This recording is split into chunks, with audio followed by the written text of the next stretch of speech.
I wanted to talk with you about dealing with inflation as a digital nomad. It's a very important subject because right now we're in an inflationary period like we've never seen.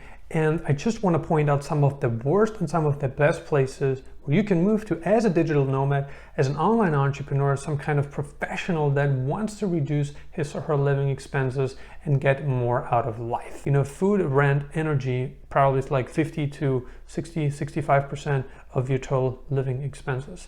And that's where you want to focus on, because if you can reduce the majority of your expenses, or keep them low or lower than in other places, then I think what's going to happen is you're going to save more money than others that didn't consider these things to begin with. Having a look at some of the places that I'd say are some of the worst places, and that's on actual data that I have open here. And we're taking a look here at places that import a lot. Because if places are importing a lot, it means they're not producing a lot internally. And if that's the case, then those places are going to be a lot more expensive. If you take a look at a place like the Philippines, a tropical island paradise, one of the best places if you love the tropical beaches, if you want to date younger women, has so many pros, right? But as we're going through this inflationary period, the Philippines is actually one of the worst places if you want to retain low living costs. And I'm not saying this lightly, I'm saying this based on actual data that I'm looking at. The Philippines imports the majority of its food from China, Malaysia, Thailand, right? It's getting a lot of its foods from these countries. Also the United States, we're talking about fruits, veggies, but also processed foods. A lot of the processed foods that you see in supermarkets in the Philippines actually come from the United States. Think about the whole cycle, The food has to be produced, right? In order for the food to be produced, some countries have to import certain things too, right? And with rising gas and electricity prices, because, in order to run a manufacturing plant or an agricultural area, you do need electricity, you need water. And if these things are becoming more expensive to produce for the exporting country, then what is the exporting country going to do? They're going to raise prices. So that's one aspect of the equation, how the food is being produced. Another aspect of the equation is transportation. It's being transported by ship or by plane. In order for that to happen, again, rising electricity, gasoline prices make the food a lot more expensive to arrive in a place like the Philippines. And that's why the Philippines is actually now saying, we don't want to be so food dependent on these countries because, we want to make life affordable for the average Filipino. So the Philippines right now is just not a good place. It just isn't. I would say any remote island is just not going to be a good place. Taking a look at Puerto Rico, a place that used to be much more affordable in 2019, when I actually considered moving there, is a place right now that is very, very expensive. Puerto Rico, not very self-reliant. Where does Puerto Rico get its foods from? Well, you can guess from the United States, from Latin American countries. So it's going to be more expensive to live there than it was before, not just by 2% a year, but by many more percent per year.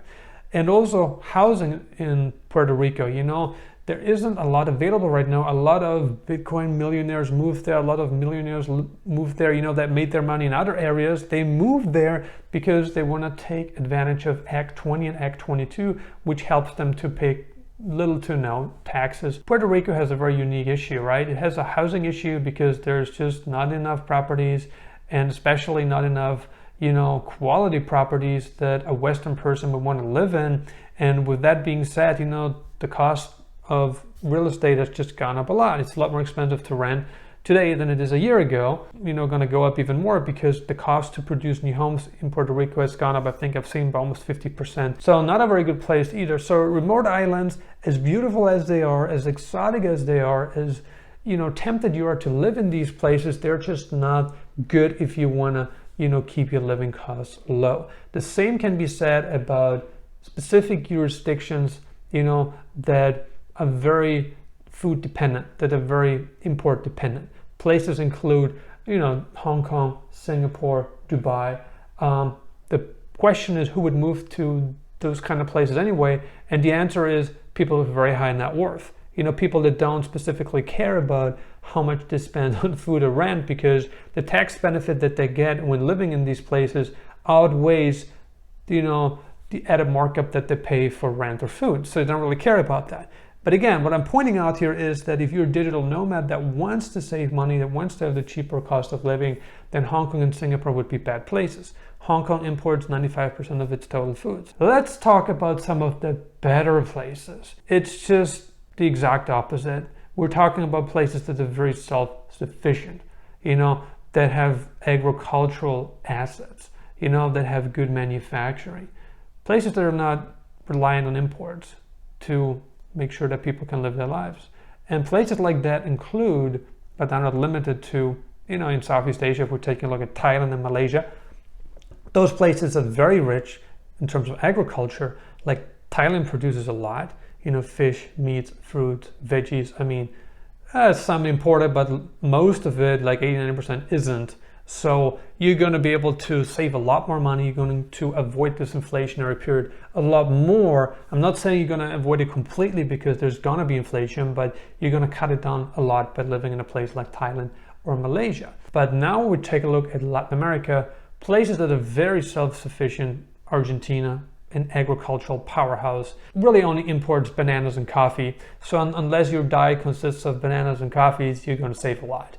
Rent in Argentina is still cheap, especially if you have the dollar, the euro, the pound. Any Western currency is going to go a long way. You're going to have great purchasing power there.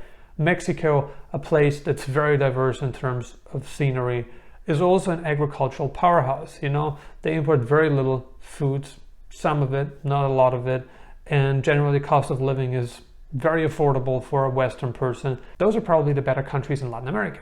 Brazil also, very strong country in terms of agriculture, but maybe not as interesting, not as safe to live in as a place like Mexico or Argentina. Europe is again interesting too, because Europe has always been strong in agriculture, but the problem with Western countries these days is that they are relying more and more on imports from the East and also Latin America, because they outsourced a lot of their manufacturing, and which is of course not a good thing because it's going to hurt the average person in a phase that we're in right now.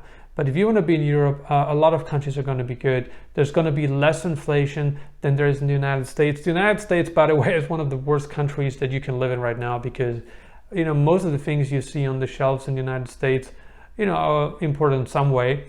We're talking about phones, we're talking about cars, like everything is just going to be more expensive. The United States is one of the countries with the highest inflation rates right now. So probably a place you want to avoid in case you want to cut down, in case you want to have lower living expenses in the coming years. Turkey, another interesting place. Real estate in Turkey is cheap, renting is cheap, food is cheap, a lot is locally produced, an agricultural powerhouse, I would say. A very good place again. So you want to take a look at developing countries, emerging markets, if you will. Those places are going to have lower living costs than other places simply because they produce more. They have a younger workforce.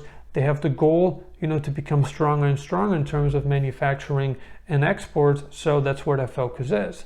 Whereas Western countries are going to have it harder during this inflationary period. Consider subscribing if you haven't already. I'm uploading new videos on digital nomad locations, travel updates, visas, crypto advice, and business advice several times a week right now. I highly recommend that you grab a free copy of my ebook, Nomad Elite, the Insider's Guide to Retaining a Life of Freedom. All you need to do is click on the link below the video. And if you got some more time left, check out these videos. Thank you for watching.